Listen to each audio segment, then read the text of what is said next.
फैल गए हैं और कई लोग ऐसे हैं इस मरकज से निकले हुए जिन्होंने कोरोना अलग अलग राज्यों में फैला दिया है। कई लोगों की मौत भी हुई है उन लोगों में जो कि इस मरकज में शामिल थे।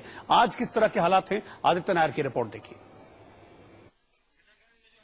माना जा रहा है कि तबलीगी जमात के कांग्रीगेशन के वजह से ऐसे पूरे देश भर में 9,000 सस्पेक्टेड केस ऑफ कोविड-19 या कोरोना वायरस हो सकते हैं।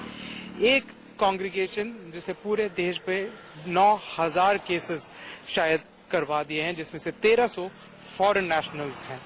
अंडमान निकोबार में जो 10 केसेस आए हैं, 10 में से 9 केसेस डायरेक्टली तबलीगी जमात के कांग्रीगेशन की वजह से हैं और जो 10वां केस है वो जो एक कांग्रीगेशन में आए एक व्यक्ति के धर्मपत्नी को हुआ है। तो कहीं माना यही जा सकता है कि अंडमान निकोबार में जितने भी केसेस हैं वो कहीं ना कहीं इस एक कांग्रीगेशन के वजह से ही आए हैं और ऐसे कई सारे प्रदेश हैं जो इस कांग्रीगेशन के वजह से अफेक्ट हो चुके हैं। इसके अलावा यही सुनने में आ रहा है कि जो हेल्थ डिपार्टमेंट है वो MHA के साथ मिलकर कहीं ना कहीं स्टेट डिपार्टमेंट्स के साथ मिलकर एक ऐसे टीम्स बना रही है जो टीम्स मिलकर इन जितने भी कांग्रीगेशन में लोग आए हैं उनको ट्रेस कर रही है और उनकी कांटेक्ट ट्रेसिंग भी कर रही है। दिल्ली पुलिस ने 5 ऐसी स्पेशल टीम्स बनाई हैं जिसमें से 3 जो है वेस्टर्न यूपी में सात खंडेलवी को ढूंढ रही है और 2 ऐसी टीमें हैं जो उसको दिल्ली में ढूंढ रही है। कैमरा पर्सन राजन के साथ मैं आदित्य नायर, इंडिया न्यूज, दिल्ली।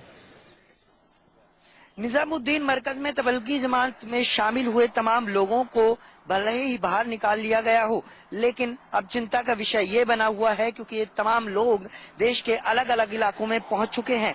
जबकि ये बताया जा रहा है कि जो 24 लोग इसमें कोरोना पॉजिटिव पाए गए उनको फिलहाल आइसोलेट कर दिया गया है, लेकिन इसके अलावा 450 से ज्यादा ऐसे लोग थे जिनको लक्षण नजर आ रहे थे। तो सीधे तौर पर कहा जा सकता है कि जिस तरह का ये मामला सामने आया और तबलीगी जमात के जो करीब 2000 लोग इसमें शामिल हुए थे इस जमात में, तो वो एक बड़ा चिंता का विषय बना हुआ है क्योंकि देश के अलग अलग इलाकों में ये लोग पहुंच चुके हैं और अब फिलहाल सभी राज्य सरकारों की तरफ से ये प्रयास किया जा रहा है जो भी लोग इस जमात में शामिल हुए थे उन लोगों को ढूंढ निकाला जा रहा है। गुरुग्राम की बात की जाए तो 27 लोग ऐसे थे जो इस जमात में शामिल हुए थे जो कि पटौदी के हेली मंडी में रह रहे थे, उनको वहां से निकालकर आइसोलेट किया गया है, आइसोलेशन वार्ड में भर्ती कराया गया है। इसके अलावा 6 लोग ऐसे थे जो धनकोट गांव में गुरुग्राम के ही रह रहे थे, उनको भी आइसोलेट फिलहाल कर दिया गया है। साथ ही साथ वो जिन जिन लोगों से संपर्क में आए उनको भी फिलहाल ये कोशिश की जा रही है उन तमाम लोगों को एहतियात के तौर पर क्वारंटाइन किया जाए। लेकिन इस वक्त जिस तरह की स्थिति बनी हुई है क्योंकि हरियाणा के तमाम दूसरे जिलों में भी ये लोग पहुंचे थे, तो फिलहाल हरियाणा सरकार की तरफ से तमाम जिलों में जो ये लोग थे सभी को आइसोलेट कर दिया गया है कि को ढूंढकर।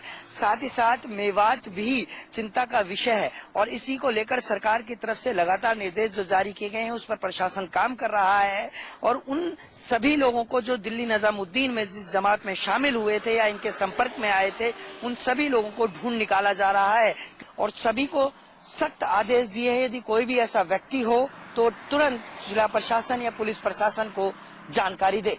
गुरुग्राम से कैमरामैन गीतम के साथ देवेंद्र भारद्वाज, इंडिया न्यूज। भारत में लगे संपूर्ण लॉकडाउन का आज 9वां दिन है और 9वें दिन भी पूरी तरह से गुरुग्राम की बात की जाए तो जो यहाँ के लोग हैं वो इस बात का पालन कर रहे हैं, इस ऑर्डर का पालन कर रहे हैं, वो अपने घरों के अंदर हैं। इस वक्त मैं मौजूद हूँ हीरोंडा चौक पर, नेशनल हाईवे 8। आप देख सकते हैं कि किस तरह से दूर दूर तक इक्का दुक्का गाड़ियां नजर आती हैं और दूर दूर तक एक खाली सड़कें नजर आती हैं। गुरुग्राम हरियाणा का सबसे बड़ा इंडस्ट्रियल एरिया है और कह सकते हैं कि औद्योगिक नगरी है हरियाणा की।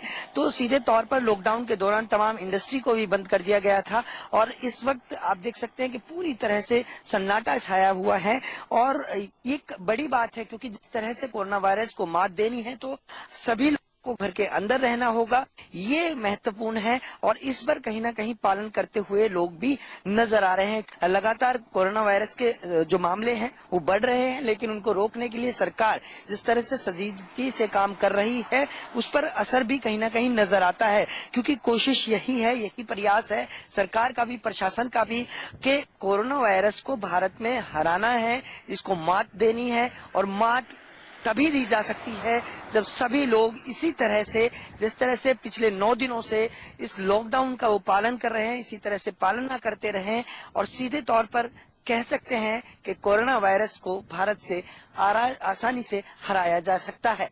गुरुग्राम से कैमरामैन गीतम के साथ Devendra Bhardwaj, India News. Coronavirus को लेकर केंद्र व राज्य सरकार के साथ साथ पुलिस की टीम भी अलर्ट मोड पर है। पुलिस की टीम के साथ साथ अब शिक्षकों की भी ड्यूटी लगाई गई है। 2 जिलों की सीमाओं पर शिक्षकों के द्वारा चेकिंग अभियान शुरू किया गया है। ये है श्री गंगानगर जिले की सीमा और बीकानेर जिले की सीमा पर लगे शिक्षक, जो आने व जाने वाले सभी वाहनों की पूछताछ व चेकिंग की जा रही है।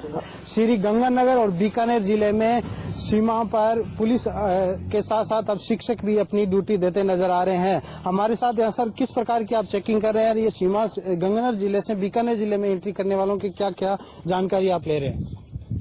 हम गंगानगर से आने वाले, बाहर से आने वाले, खादूवाड़ा क्षेत्र से बाहर से आने वाले व्यक्तियों की जांच कर रहे हैं। उनके फोन नंबर, कहां से आना है, कहां को जाना है, इसके बारे में उनकी जानकारी इकट्ठी करें। या कोई संदिग्ध मिलता है हमें तो उसकी जानकारी भी हम ग्राम पंचायत को देते हैं।